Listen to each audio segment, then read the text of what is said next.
High বন্ধুরা, দেখো কতদিন পরে বাপের বাড়ি এসছি, কি মজা। দেখো আমার বৌদি কি কি রান্না করেছে। এখানে আছে ওই আমার ভাইজি আর বৌদি মিলে করেছে।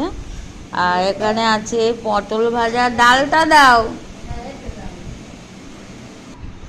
এখানে আছে দেখো মুগের ডাল উচ্ছে দিয়ে।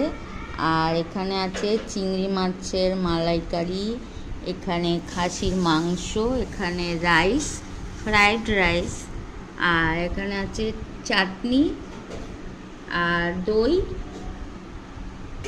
আর এখানে আছে মিষ্টি। তো কে কে খাবে চলে এসো। এই দেখো, দে দে দিয়ে দে, সাইডে দিয়ে দে। তো দেখো কেমন লাগছে, একদম লোভ লাগছে। তো আমি খাওয়া দাওয়াটা করে